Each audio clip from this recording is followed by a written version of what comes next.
Bueno, hoy vamos a hablar acerca de pancreatitis aguda. Es una patología frecuente que vemos todos los días en la emergencia de los hospitales, de las clínicas. Se dice que la estadística más o menos es de 26 por 100.000 personas y es una de las consultas más frecuentes en gastroenterología por emergencia.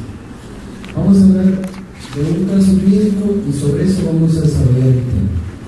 Esta es una mujer de 41 años, natural y procedente de Piura, que ingresa porque un día antes del ingreso presenta un dolor abdominal en el epigastrio intenso, asociado a náuseas, vómitos en 5 oportunidades. 3 horas antes el dolor más intenso, persisten las náuseas, los vómitos y por eso acude por emergencia. En las funciones biológicas el apetito está disminuido, la sed aumentada, la orina está colúrica. En la deposición sin alteraciones y el sumo de peso sin variación. Como antecedente de importancia, la paciente ha tenido familiares con hipertensión y diabetes, alcohol ocasional, tabaco negativo, tiene dolores episódicos desde hace un año en la misma zona y por derecho, refiere medicación por lo mismo intermitente con antiespasmódicos, ha tenido hepatitis A en la infancia y ha tenido dengue hace 5 años. Tiene viajes el último año.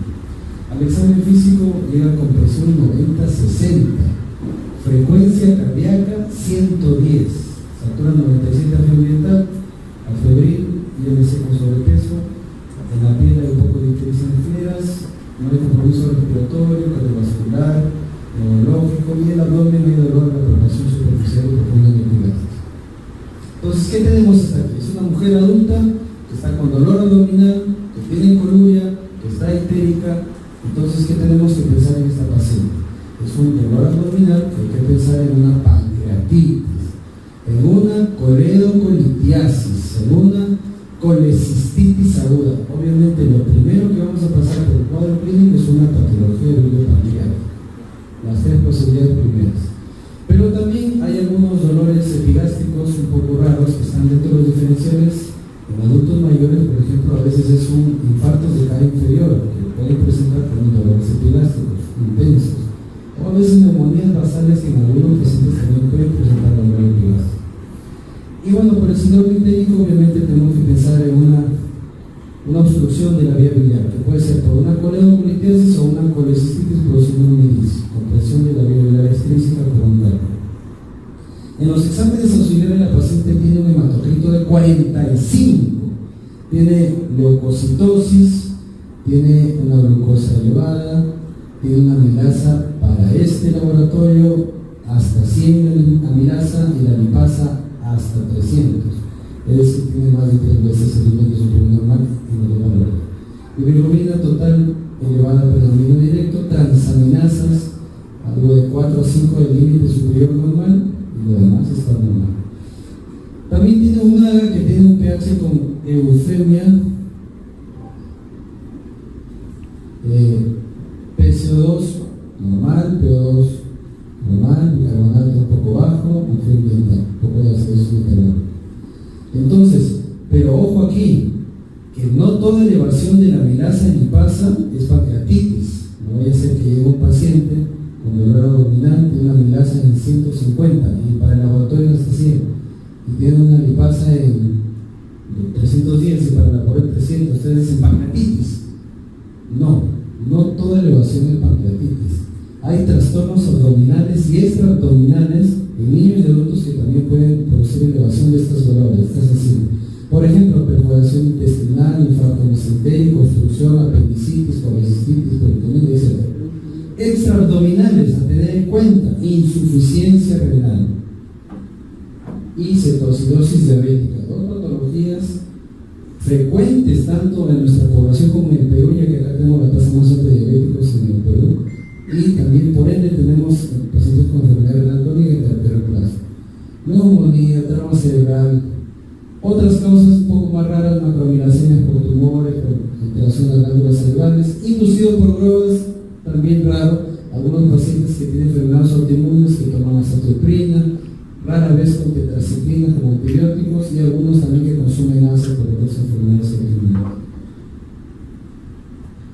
Este paciente tiene una ecografía con vesícula con cálculos, múltiples cálculos hasta de 6 milímetros, pared de 3. La vía biliar intra y extrahepática que está dilatada hasta de 10, con cálculos en el interior, la radiografía torácica lleva significativos y el EKG con taquicardia. Y ustedes deben preguntarse, pero ¿por qué le hacen todo eso una pancreatitis? Lo vamos a ver. Entonces, hasta ahí, bueno, ya creo que podemos decir es una pancreatitis aguda de nivel leve. Apache 2, 3, MISAC 1. Y también tiene cuidado con el test. Vamos a desarrollar esto en el transcurso.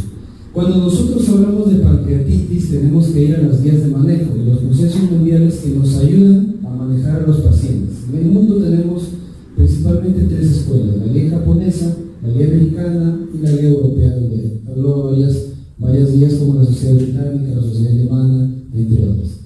El Consenso Mundial de Pancreatitis se estableció en Atlanta en el año 2012, donde nos hizo un cambio en el paradigma tanto del diagnóstico, tanto del daño, clasificar cuando es leve, moderado y severo. Antes solo se hablaba de leve y severa, y también en el manejo.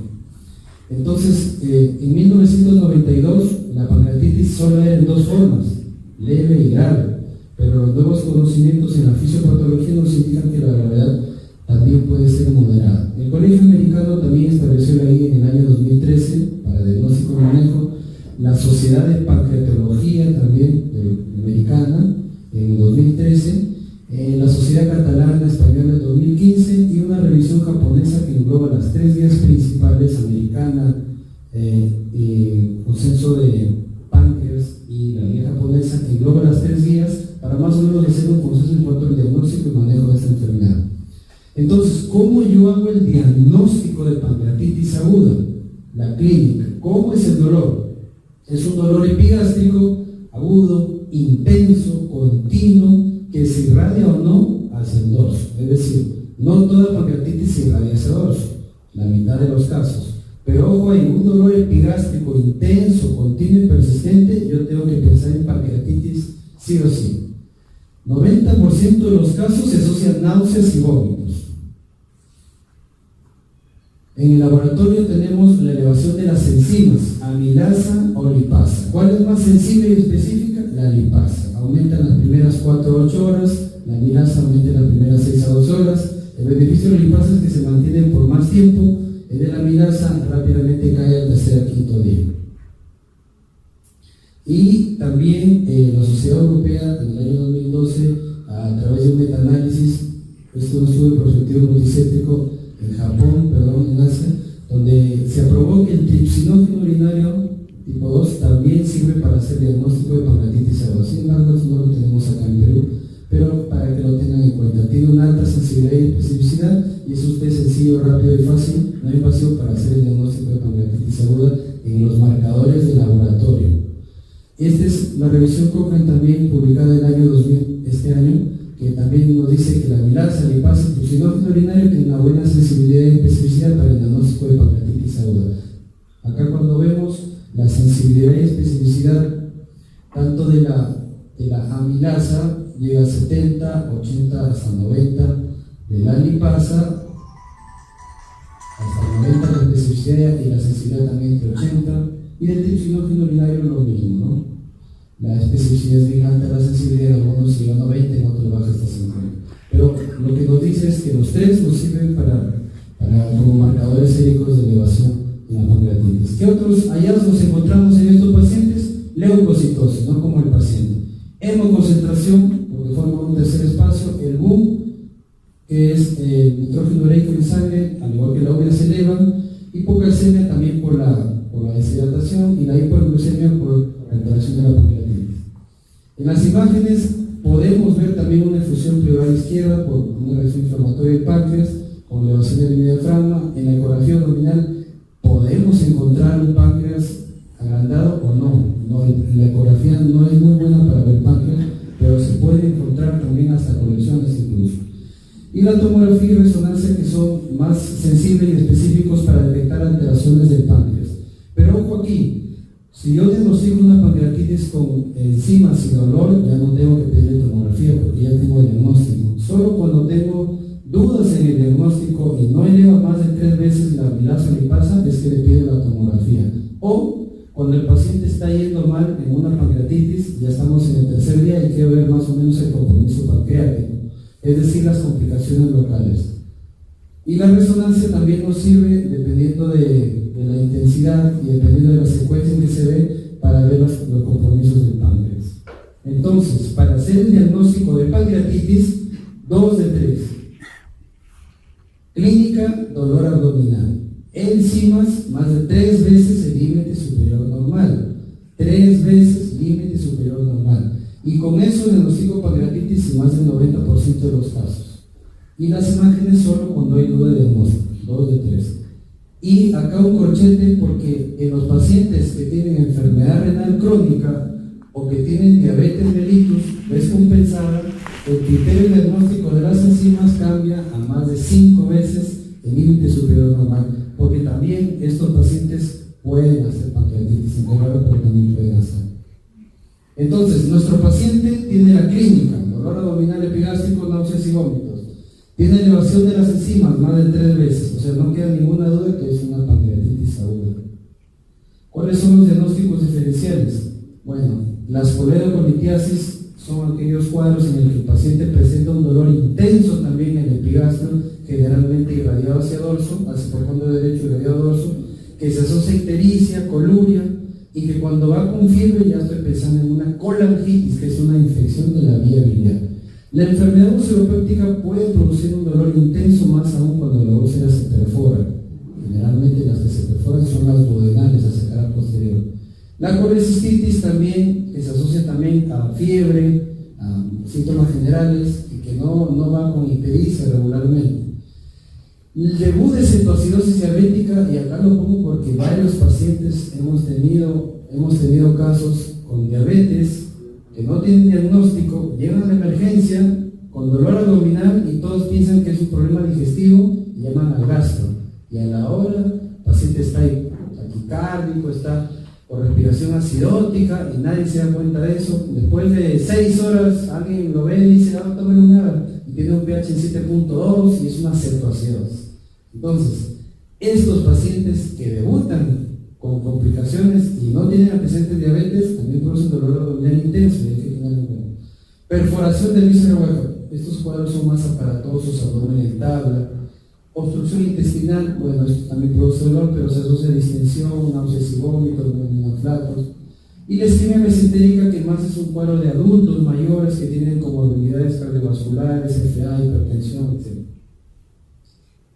Entonces, a ese punto quiero llegar porque, como le digo, varios pacientes hemos tenido con estos cuadros que llaman al gastro y es una cetoacidosis diabética. Entonces, este es un estudio publicado en 2000 donde dice asociación de cetoacidosis y pancreatitis. ¿Qué nos dice este estudio? Que la cetoacidosis puede enmascarar una pancreatitis consistente y ocurre en el 10 a 15% de los casos. Y que la patogénesis de estos pacientes generalmente está relacionada con hipertrigliceridemia. Y es más probable que estas pancreatitis tengan episodios más severos en estos casos. La patología abdominal en los pacientes con cetoacidosis diabética. El dolor abdominal es un síntoma común en estos pacientes. Cuanto más cetoacidosis tenga, más frecuentes los cuadros de dolor abdominal. ¿Y por qué sea el dolor? Porque la acidosis produce dolor, y en este caso es por la cetoacidosis diabética. Y también estos pacientes pueden tener cuadros de colecistitis o apendicitis. Y la cetoacidosis también puede enmascarar la pancreatitis hasta el 10 a 15% de los casos. La coexistencia de cetoacidosis no modifica el curso clínico de la pancreatitis por hipertrigliceridemia, pero la predispone a formas severas. Entonces, esta es una de las causas de pancreatitis, ya que vamos a hablar, la pancreatitis por hipertrigliceridemia. El Colegio Americano de Gastroenterología establece lo que habíamos dicho en cuanto a la amilasa lipasa hasta 5 veces para los pacientes con diabetes y enfermedad renal crónica, también inmune. Entonces, al paciente que lo estoy evaluando, yo ya tengo que estar pensando en la causa. No solamente es, pancreatitis, no, sino que ya tengo que ver qué voy a hacer. ¿Y ahora qué hago? Llevo al paciente a la emergencia. Entonces, tengo que estar pensando en la causa y ya estoy manejando al paciente. La causa más frecuente, como ya está establecida en la literatura, biliar, alcohol, hipertrigliceridemia en los adultos. En los niños, paperas, trauma, cálculos biliares, alcohol, hipertrigliceridemia. Los niños, trauma abdominal, paperas, entre otros. Entonces tengo que buscar la causa. El doctor Targarona hizo dos estudios en el Hospital Rebagati y otro multicéntrico, donde vio que la pancreatitis en el Perú, 70% es biliar, 8% es alcohol y el resto es igual hipertriglicemia y otra cosa más. Bueno, la fisiopatología, activación de simógenos porque hay una obstrucción del conducto pancreático, o sea, a nivel del canal común o intrapancreático. Esta activación de simógenos genera mediadores inflamatorios, esto produce una estimulación de interleuquinas y esto produce el CIRS. La pancreatitis es un CIRS que compromete respiratorio, cardiovascular, renal, etc. Y estas son las dos teorías, la más aceptada es la del canal común y la otra es de la obstrucción del canal pancreático. Entonces, ¿cuáles son las dos formas de la pancreatitis? Puede ser una forma de hematosis intersticial o puede ser una forma necrotizante. 80% de los casos es una hematosis intersticial y rara vez produce necrotizante. La hematosis intersticial tiene una mortalidad baja, 3%. Produce inflamación aguda del páncreas o puede ser peripancreático, colecciones y generalmente los síntomas se resuelven la primera semana. En cambio, la necrotizante, bueno, puede afectar tanto páncreas como tejido extrapancreático. Acá hay una tomografía, lo que no pinta contraste esas áreas negras son las áreas necróticas. Y esto predispone que puede haber una necrosis infectada donde la mortalidad es mayor. Las complicaciones locales, que pueden ser colecciones líquidas, peripancreáticas, pseudoquiste, necrosis pancreática o necrosis amurallada, y cuando uno tiene que sospechar en una complicación local, cuando el paciente está en el 5.º día, en el 7.º día, y sigue con dolor, sigue con fiebre, sigue con taquicardia, sigue con el CIRS, ahí yo tengo que estar pensando que tiene una complicación local, tomografía. ¿Cuáles son las 4 complicaciones locales? Colecciones peripancreáticas, pseudoquiste pancreático, colección necrótica aguda, necrosis encapsulada. La colección peripancreática y la necrótica aguda, estos generalmente se dan menos de 4 semanas. Y el pseudoquiste y la necrosis encapsulada se dan después de 4 semanas, cuando ya se formaron tanto el pseudoquiste como la necrosis encapsulada o murallada. Bueno, acá vemos la colección peripancreática. Se da en las formas leves de la hematosis intersticial. El pseudoquiste pancreático bien definido, cuando tiene es una colección bien circunscrita, con pared definida, encapsulada. La colección necrótica aguda son áreas de páncreas que no pintan contraste. Y la necrosis encapsulada, bueno, ahí claramente no se limita y no pinta contraste. ¿Cuáles son las complicaciones sistémicas? Esos pacientes que tienen per se compromiso respiratorio por enfermedad arterial crónica y que hacen una exacerbación de sus enfermedades de fondo. ¿Para qué me sirve el score de Marshall? Este score de Marshall desde Atlanta y también todas las otras vías nos indican falla orgánica. Y esto es importantísimo porque a este paciente tengo que definir si tiene o no disfunción orgánica. ¿Cómo valora esto? 3 áreas. Respiratorio con el PAF. Le tomo un AGA y veo presión arterial sobre el FiO2. Si esto está menos de 300, 2 puntos. Creatinina. Si esto está mayor de 2 puntos.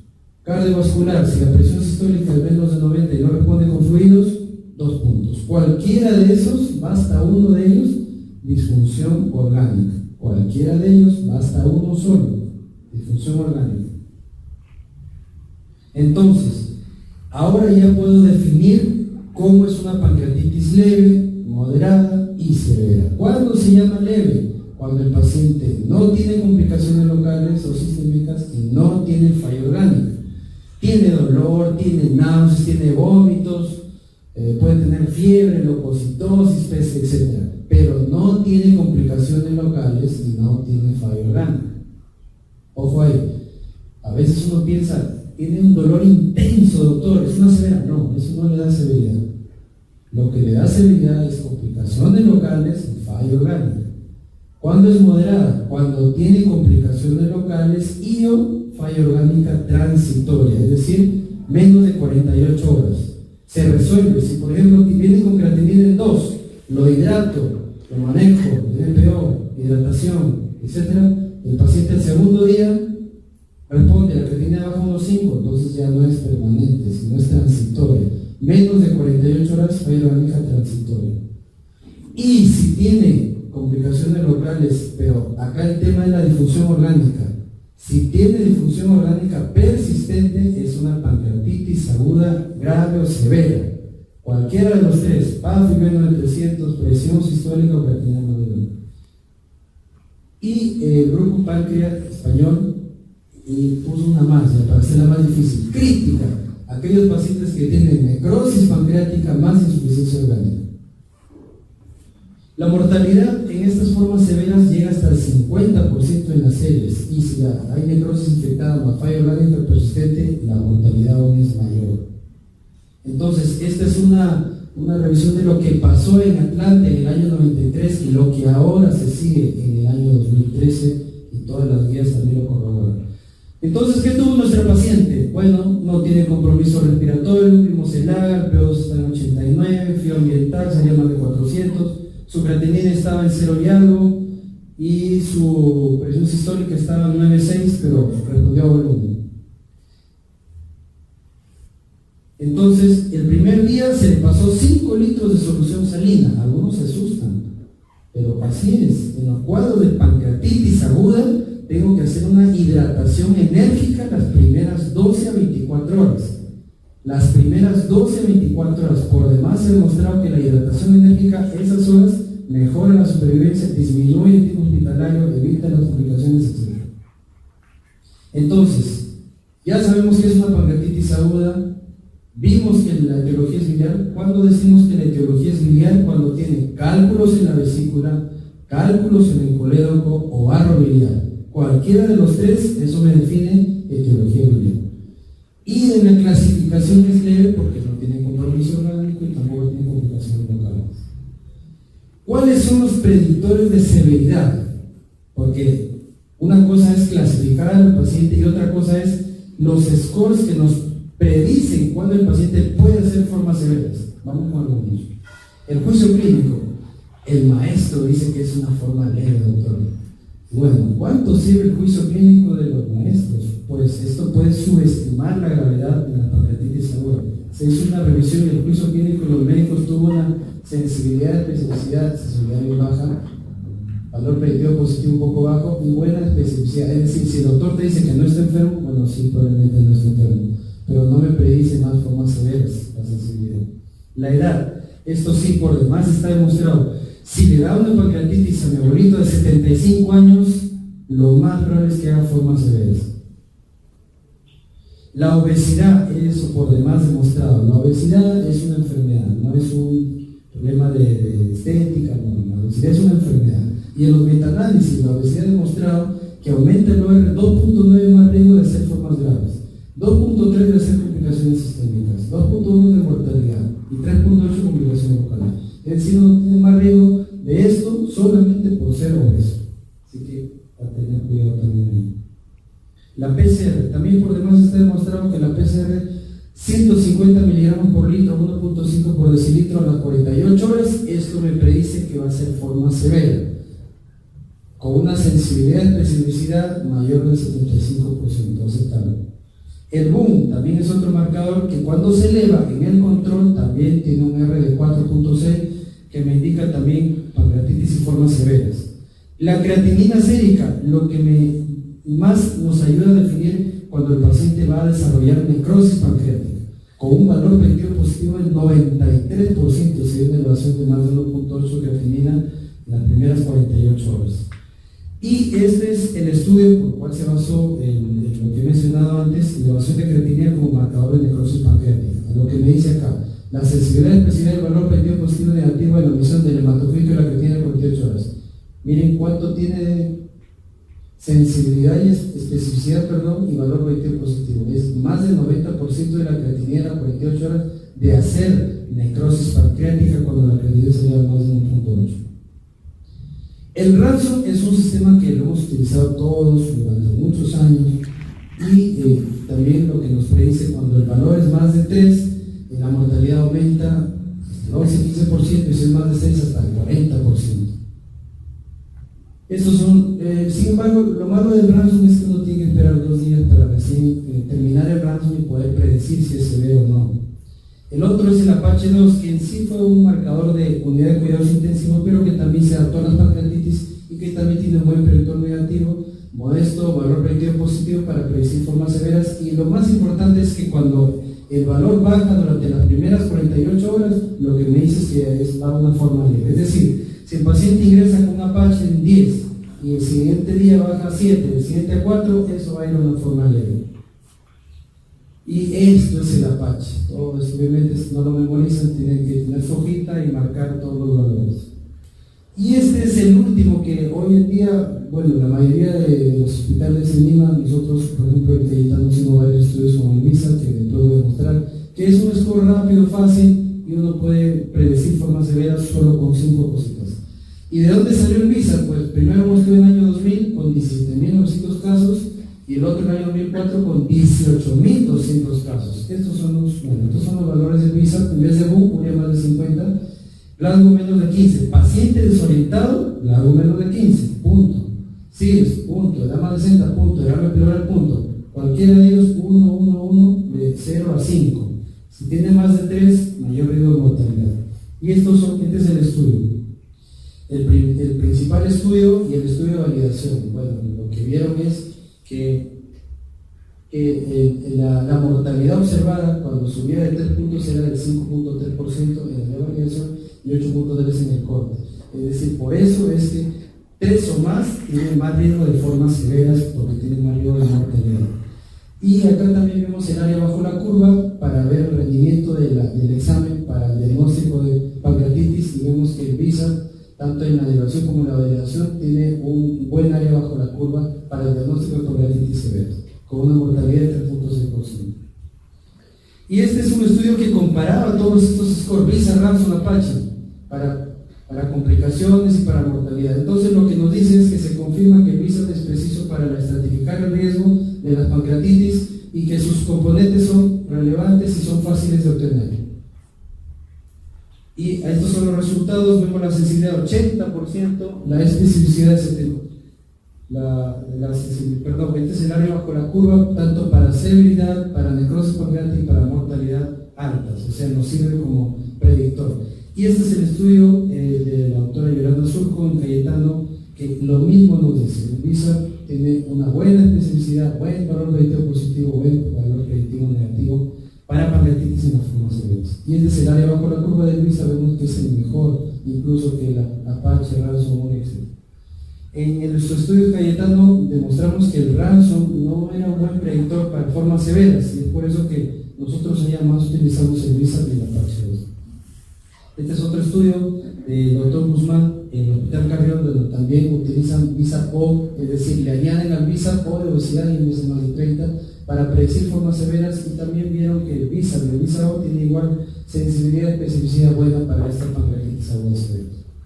Estos son otros índices como los tomográficos, que lo que me ayuda primero el Baltasar con la tomografía y el porcentaje de necrosis, y con eso un puntaje de más de 6 formas severas. Esto también nos ayuda para predecir las formas severas, y estas son todos los scores ya clínicos, el CIRS, de laboratorios, que nos alcanza el Colegio Americano de Gastroenterología para las formas severas. Entonces, ¿qué tiene nuestra paciente? Bueno, nuestra paciente tiene una Apache 2 en 3 puntos, forma leve. Tiene un VISA 1 por el CIRS, forma leve. Entonces es una pancreatitis aguda, biliar, clasificación leve y sin predictores de severidad. ¿Cuál es el manejo? Bueno, ya sé, el paciente tiene una pancreatitis, sé que por cálculos, ¿y ahora qué hago? Está en la emergencia, ¿qué hago? Bueno, entonces el manejo es reposición de líquidos, hidratación agresiva, hay que controlar el dolor con opioides, y el apoyo nutricional es fundamental. Vamos a hablar cada uno rápidamente. Primero hablemos de las indicaciones del paciente. ¿Cuándo el paciente va a UCI? Cuando tiene bradiataquicardia, cuando tiene hipotensión sistólica, compromiso respiratorio, alteración hidroelectrolítica, el pH está muy alterado, tanto la acidemia como la alcalemia, la glucosa está en 800, ya en un estado hipermolar, cetoacidosis, el calcio, anuria o coma. Entonces, ¿cómo es la hidratación?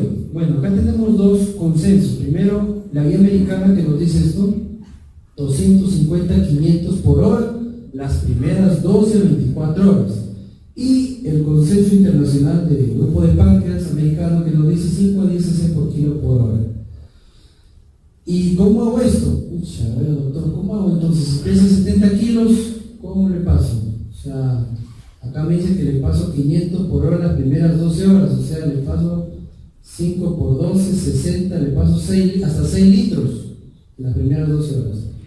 Y acá me dice si pesa 70, hasta 700 por hora. O sea, las primeras 10 horas, 7 litros.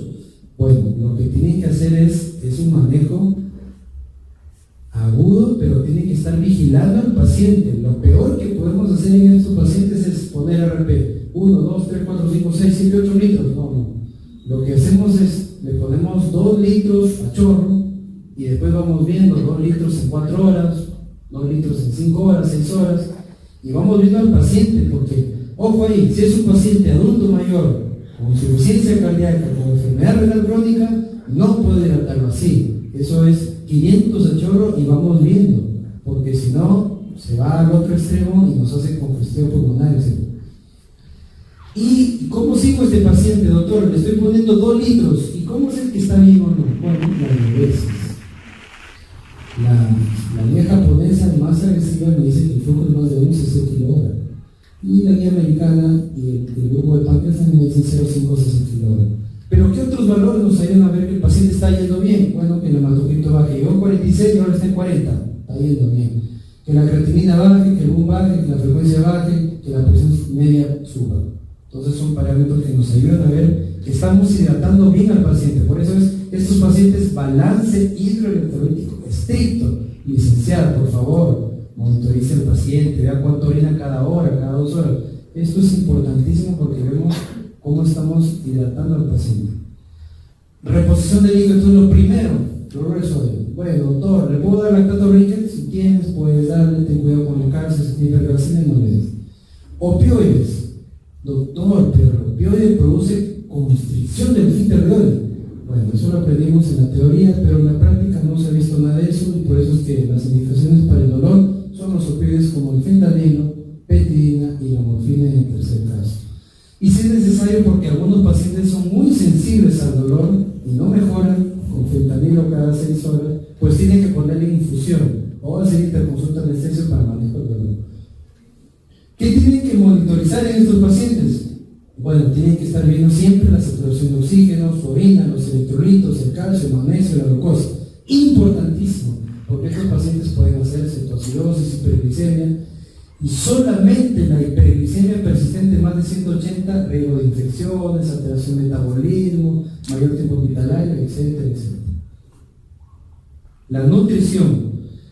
El paciente ingresa con pancreatitis y obviamente le ponen en NPO, pero no significa que lo van a tener en NPO una semana. Eso es lo peor que hacemos, que hacen algunos.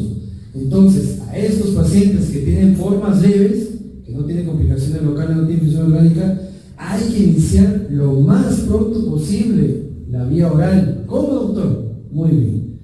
Señora, ¿tiene hambre? Sí, ya eso es un buen signo. ¿Está eliminando gases? Sí. ¿Tiene ruidos? ¿Lo examinan? Sí.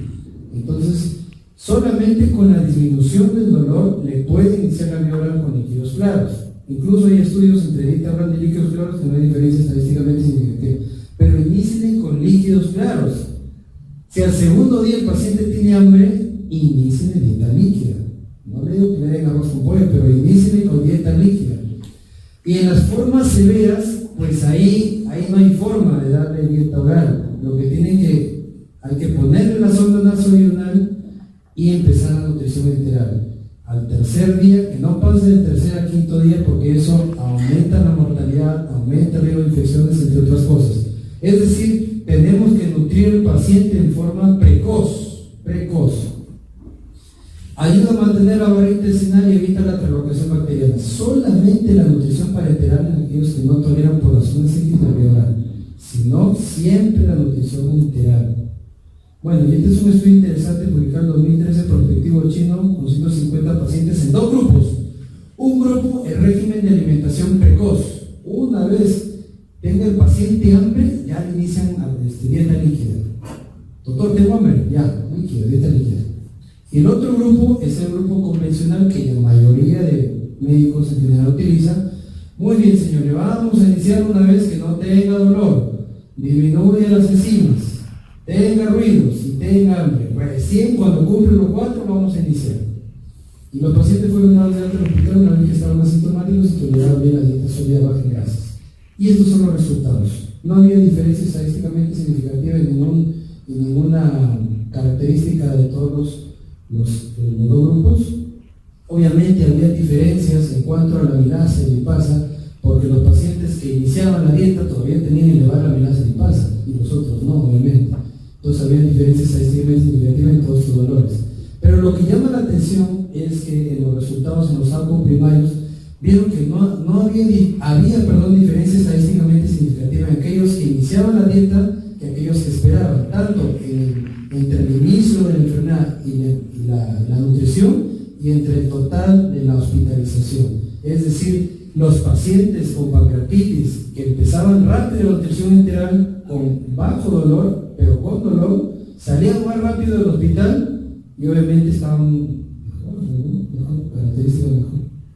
Entonces, ¿qué hacer en las formas leves a moderadas que están en el peor más de 5 días? Doctor, pero este paciente tiene una pancreatitis leve, pero no quiere comer porque dice que come, se llena de gases, le duele, está fastidiado. Bueno, hay un consenso internacional de todas las sociedades, china, británica, japonesa, americana, europea, etcétera, que dijo, bueno, hagamos un consenso, a ver, ¿cómo hacemos? Y establecemos patrones, cómo hacer para nutrirlo, no nutrirlo, forma leve, forma severa, cómo hacerlo. Bueno, y para responder esta pregunta, porque este es el tema, este es el dilema, formas leves a moderadas, ¿no? Porque las formas leves, que segundo le tiene hambre y toleran, bacán, ¿no? Ya, nutrición. Las formas severas son una nacionalidad, pero las formas moderadas son leves y no quieren comer. Entonces, la nutrición enteral debe ser iniciada si el paciente ha estado en el peor durante 5 a 7 días, sí o sí. Doctor, no quiere comer por la lesión nasogástrica. Entonces, por sonda nasogástrica, iniciamos la nutrición enteral. Doctor, no quiere, no desayunar, pero hay que iniciar sí o sí la nutrición enteral y no dejar al paciente en el peor más de 5 a 7 días. Y esto es, bueno, dentro de esta guía decía el consenso a platino, oro y plata. Y el consenso sobre lo que he mencionado es plata, es decir, múltiples sociedades están de acuerdo, sí, pero no todas. Con respecto a los antibióticos, este es un dilema porque en algunos hospitales de nuestra región utilizan antibióticos en la pancreatitis. Doctor, ¿debo utilizar o no utilizar antibióticos? Bueno, la guía americana y el consenso internacional de páncreas no recomiendan bajo ninguna circunstancia dar antibióticos a una pancreatitis. Pancreatitis, ojo ahí. 20% de los pacientes hacen una infección extrapancreática. Obviamente a eso sí tengo que dar antibiótico porque tiene neumonía y tu otra infección extrapancreática. Y estas infecciones se asocian a un aumento de la mortalidad. Pero la sociedad japonesa en el año 2015 hizo un consenso de las sociedades, como le digo, y bueno, ¿qué dijeron? La japonesa, consenso de páncreas y la guía americana. Bueno, la guía americana no recomienda. La guía de sociedad de páncreas no recomienda. Pero la guía japonesa sí recomienda en las formas severas o necrosis pancreática. En pancreatitis aguda severa sí recomiendan el antibiótico profilaxis. ¿Y de dónde sale eso? Bueno, el metaanálisis publicado en 2016 menciona esto. Cuando compararon el grupo de antibióticos versus el grupo control, era a favor del grupo de antibióticos en el tema de mortalidad. Sin embargo, la conclusión de los autores decía que en el estudio había un problema porque estos pacientes que recibieron antibióticos, la mayoría también tenían infecciones extrapancreáticas, entonces era un poco de sesgo poder concluir que por los antibióticos mejoraron con los otros. Sin embargo, por esto se basa el grupo japonés en dar solo las formas severas. Tampoco es que pancreatitis, antibiótico, no. La guía japonesa solo dice las formas severas, pero los otros no recomiendan bajo ninguna circunstancia. Revisan el up-to-date, tampoco recomiendan la profilaxis en los pacientes con pancreatitis. Bueno, ¿y cómo fue, doctor, su paciente? Bueno, nuestro paciente mejoró el dolor al ingreso, El primer día se le pasó 5 litros. La diuresis fue con un flujo de 0.54 cc/hora. Al tercer día tenía apetito con disminución de dolor porque le iniciamos tolerancia y toleraba bien la vía oral. Sin embargo, la paciente tenía ictericia, tenía coluria y entonces la paciente se la programa para CEPRE. ¿Pero por qué, doctor, le hace CEPRE? Porque esta paciente, no sé si recuerdan, en la ecografía tenía coledocolitiasis y también tenía elevación de la bilirrubina y un control de la bilirrubina. Entonces, cuando le hicimos la CEPRE, pintamos la vía biliar y acá está el calculito. Ahí tenía un cálculo en el tercio distal y ahí estaba saliendo, vio a luz la piedrita. Se le hizo la CEPRE. Pero doctor, entonces, ¿cuál es el papel de la CEPRE en estos pacientes con pancreatitis? Bueno, si el paciente tiene colangitis, sí o sí la CEPRE en las primeras 24 horas, porque eso, si no se hace, aumenta la mortalidad.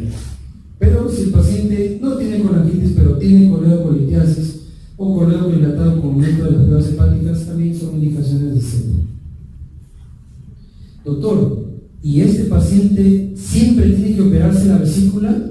Bueno, si es una pancreatitis biliar, siempre tiene que operarse la vesícula. En las formas leves, tiene que operarse idealmente hospitalizado el paciente. Obviamente esto es lo ideal. Que pase o no pase en nuestros hospitales es otro tema. Dentro de la primera semana después de resuelto el cuadro. Generalmente la pancreatitis leve se manda entre el tercer o quinto día. Entonces, si el tercer o quinto día se ha resuelto, debería operarse a la semana. Una colestectomía laparoscópica, eso sí o sí, laparoscópica. Y en las formas severas hay que esperar, ahí sí no, obviamente no se va a hacer ninguna cirugía, más o menos hasta un mes o quizás más tiempo después de que se haya resuelto el cuadro de pancreatitis. Pero doctor, ¿y si no quiere hacerse la paciente? Bueno, el riesgo es de 30% de hacer una pancreatitis aguda recurrente, colecistitis, colangitis dentro de las primeras 6 a 18 semanas. Entonces, ¿puede volver el dolor? Sí, puede volver y hacer otra pancreatitis y tener otras complicaciones. Entonces, el diagnóstico lo hago con dolor y con enzimas, o con dolor y con imágenes. Cuando va el paciente a UCI, cualquiera de estos factores. El diagnóstico de pancreatitis, evalúa la severidad. Si el paciente viene con dolor intenso, lo primero que ustedes hacen en la emergencia es presión arterial, frecuencia cardíaca. Si el paciente está taquicárdico, hipotenso, hidratación a chorro. Ya estoy a chorro. Licenciado, doctor, ¿cuánto le paso? A chorro. O sea, a chorro. No es que están pensando cuánto, 1 litro, 14 gotas. No, la hidratación es a chorro. ¿Y cómo monitorizo? Monitorizo flujo urinario, hematocrito, boom, etc. Oxígeno si necesitan, analgesia ya saben, como opioides. Y obviamente tengo que determinar la etiología. No es que ya tengo una pancreatitis, doctor, estoy manejándola bien, doctor. No. ¿Cuál es la causa? Tengo que ver la causa. A este paciente le hago ecografía abdominal para buscar la causabilidad. No tienen cálculo, doctor. Perfil hepático, triglicéridos, calcio. Tengo que buscar las otras causas de pancreatitis. Entonces, predice forma severa, ya, entonces ahí sí tengo que ser más agresivo. Si no predice forma severa, si es forma leve, ya tengo que pensar en cuándo le voy a dar la agüita. Ya estoy que lo manejo, responde bien, bueno, entonces ya estoy viendo cuando le doy la agüita por vía oral. Si no responde, este paciente ya hay que pedir después a tercera tomografía, que vaya a UCI, que está bien. La historia tiene cálculos, ya entonces hay que sacar la vesícula después, ¿no? Pero ya sé cuál es la causa. ¿Tiene colangitis? Bueno, ya tengo que empezar en la CEPRE las primeras 48 horas. ¿No tiene eso? Bueno, manejo conservador, después tengo que sacar la vesícula. Gracias, doctor.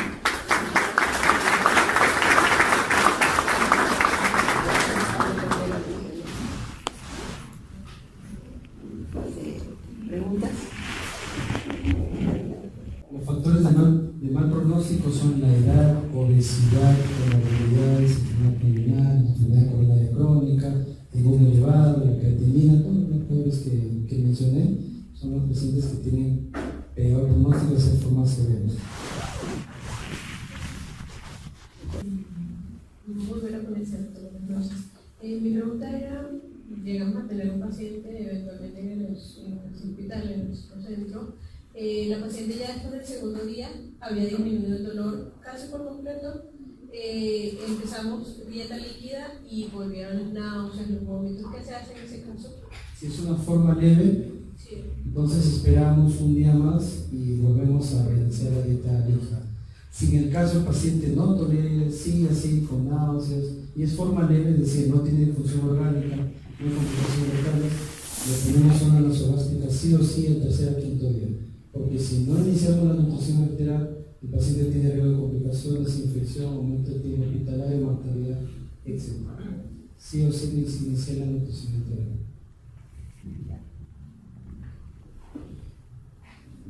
Buenas noches, doctor. Excelente ponencia. Mi pregunta es en relación a la profilaxis antibiótica. Si mal no recuerdo, la guía japonesa es la única que recomienda.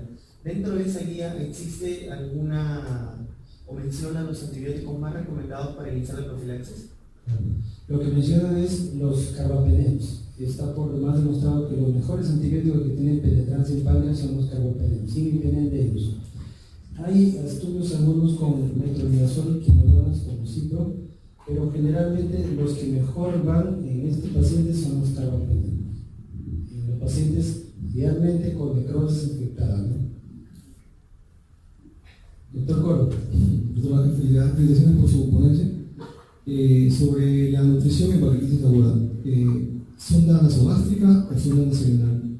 Y la segunda pregunta, de las fórmulas que existen para la nutrición enteral, ¿cuál sería la elección? ¿Alguna diferencia entre las fórmulas poliméricas, oligoméricas, elementales? ¿Y cómo deberían estas administrarse si se requiriese?